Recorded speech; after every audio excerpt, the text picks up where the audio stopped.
నిన్న జరిగినటువంటి ఆక్రమణ కేసులు ఏదైతే ఉన్నాయో నిన్న ఒక స్టేట్మెంట్ రావడం జరిగింది. ఏదైతే రాములు నాయక్ గారు మా కౌశిక్ రెడ్డి గారి మీద కేసు పెట్టడం, దీని వెనకాల మతలబ్ ఏంటో అందరికీ తెలుసు. అది రాములు నాయక్ పెట్టినట్టు లేదు.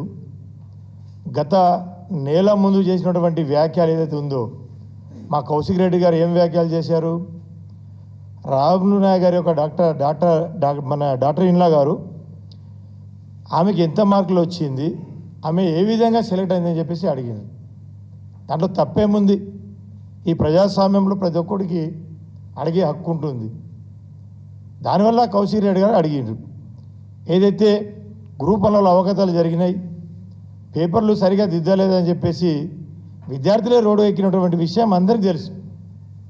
దాని మీద మాట్లాడినటువంటి కౌశిక్ రెడ్డి మీద రాములు నాయక్ తోటి బలవంతంగా, ఆ రాములు నాయక్ పెట్టలేదు, ఆయనకు పార్టీ పెద్దలు కానీ ముఖ్యమంత్రి కానీ బలవంతంగా ఆయనతో కేసు పెట్టడం జరిగింది. మేము ఈ సభాదాగార ఒకటే అడుగుతా ఉన్నాం, ఈ వేదికపై నుంచి మా నాయకుడు కేటీఆర్ గారు మాట్లాడితే కూడా కేసులు, మాజీ మంత్రి అయినటువంటి హరీష్ అన్న మాట్లాడితే కేసులు, అదేవిధంగా మా ఎమ్మెల్యేలు మాట్లాడితే కేసులు. మరి మేము మాట్లాడాలన్న భయం అనిపిస్తుంది, ఎక్కడ కేసు పెడతారో అని చెప్పేసి. ఈ విధంగా ఈ పరిస్థితి ఈ రాష్ట్రంలో ఈ కాంగ్రెస్ పాలనలో జరుగుతూ ఉన్నది. కాబట్టి ఈవెన్ మీరే అంటూ ఉంటారు, నిన్న ముఖ్యమంత్రి గారు పెద్ద పెద్ద మాటలు మాట్లాడిండు. ఏమని? ప్రతిపక్షం బలంగా ఉంటేనే ఈ యొక్క ప్రభుత్వం మంచిగా నడుస్తుందని. మేము బలంగా మాట్లాడితేనే కదా నువ్వు బలంగా కేసులు పెడతా ఉన్నావు. కాబట్టి ఈ విధమైన పరిస్థితి బాగలేదు. దీన్ని మేము పూర్తిగా మా బీఆర్ఎస్ పార్టీ తరఫున ఖండిస్తూ ఉన్నాం. ఎందుకంటే ఈ ప్రజాస్వామ్యంలో మాట్లాడే ప్రతి హక్కు అందరికీ ఉంటుంది. మాట్లాడినప్పుడు నువ్వు అట్రాసిటీ కేసు పెడతా ఉంటే మరి మాట్లాడేటోళ్ళు కూడా రారు ముందుకు. కాబట్టి ఈ విధంగా మేము గిరిజనుల తరఫున కూడా మేము పూర్తిగా ఖండిస్తూ ఉన్నాం. మేము ఈ వేదికపై నుంచి ఒకటే మేము డిమాండ్ చేస్తూ ఉన్నాం, మొట్టమొదటిసారి అయితే ముఖ్యమంత్రి మీద కేసు పెట్టాలి అట్రాసిటీ. ఎందుకు?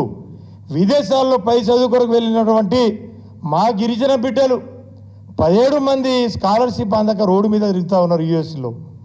2 సార్లు దాని మీద నేనే అసెంబ్లీ సాక్షిగా నేను మాట్లాడినా.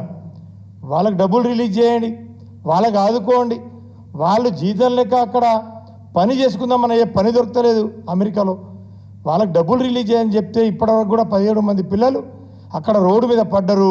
రోజు మాకు ఫోన్లు చేస్తూ ఉన్నాం. కాబట్టి ముందుగా ముఖ్యమంత్రి గారే దీని బాధ్యత వహించాలి. కాబట్టి మొట్టమొదటిగా అట్రాసిటీ కేసు ఈ రేవంత్ రెడ్డి గారి మీద పెట్టాలని చెప్పేసి కూడా ఈ సందర్భంగా మేము తెలియజేసుకుంటున్నాం. అదేవిధంగా ఇప్పటివరకు ట్రైబల్ మినిస్టర్ కూడా ఇవ్వలేదు. మీరు ట్రైబల్ మీద మీకు ఎంత పక్షపాత వైఖరి ఉందో దీని మీద అర్థమవుతూ ఉన్నది. కాబట్టి ఇప్పటివరకు కూడా ముఖ్యమంత్రి గారు ట్రైబల్ మినిస్టర్ గారు పెట్టలేదు. కాబట్టి ఫస్ట్ మీ మీద అట్రాసిటీ కేసు పెట్టాలని చెప్పేసి కూడా మేము ఈ వేదిక పైన డిమాండ్ చేస్తున్నాం. ఇంకోది ఏంది, ఎన్నికల సమయంలో కొడంగల్లో మీరు బహిరంగంగా స్పీచ్లో చెప్పారు, ఏమని? ఈ గిరిజనులకు ఒక సారా సీసా ఒక బిర్యానీ ఇస్తే ఓట్లు వేస్తారని చెప్పారు. కాబట్టి బాధ్యత వహించి మొట్టమొదటిగా మీ మీదనే అట్రాసిటీ కేసు బుక్ చేయాలి అని చెప్పేసి కూడా ఈ సందర్భంగా నేను డిమాండ్ చేస్తూ ఉన్నాము. ఇంకోటి ఏంది, ఈ ఆఖరిసారిగా మొన్న సీఎం గారు మాట్లాడుతూ ఉన్నారు, ఏమని? బీఆర్ఎస్ పార్టీకి దళితుడిని అధ్యక్షుడు చేస్తే బాగుంటుందని చెప్పేసి. మరి మేము కూడా ఈ వేదిక పైన డిమాండ్ చేస్తూ ఉన్నాం, ఫస్ట్ నువ్వు భట్టి విక్రమార్క ముఖ్యమంత్రి చేయి, దాని మీద నీతులు మాట్లాడాలని చెప్పేసి కూడా ఈ సందర్భంగా మేము డిమాండ్ చేస్తూ ఉన్నాం. కాబట్టి ఇవన్నీ ఫస్ట్ మీరు ఏదైనా కానీ మీరు మాట్లాడే ముందు వెనకాల ఏముందని చెప్పేసి ఆలోచించి మాట్లాడాలని చెప్పేసి కూడా తెలుసుకుంటూ, ఈ అనవసరంగా ప్రతి ఒక్కరి మీద మాట్లాడేటోళ్ళ మీద అట్రాసిటీ కేసు బుక్ చేయడం ఈ పద్ధతి కాదు, సరైన పద్ధతి కాదని చెప్పేసి కూడా ఈ స్థానం తెలియజేసుకుంటాం.